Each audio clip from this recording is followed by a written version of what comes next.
Приглашается команда Ротор Ветеранс.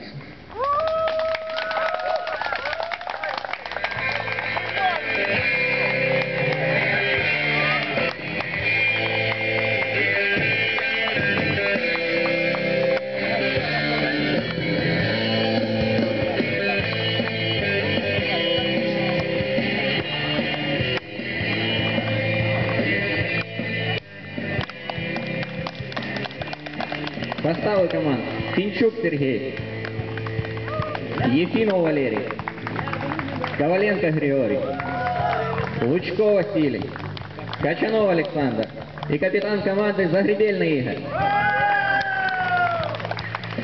Для построения приглашается команда сотрудников Лакимовского РЭСа.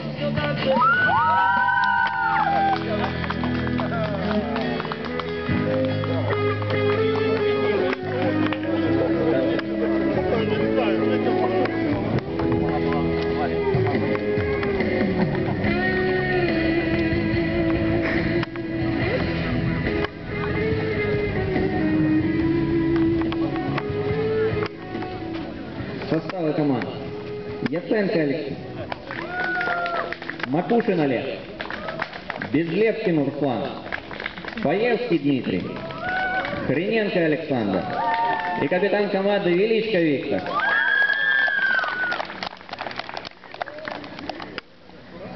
На площадку приглашается команда сотрудников АСКОН.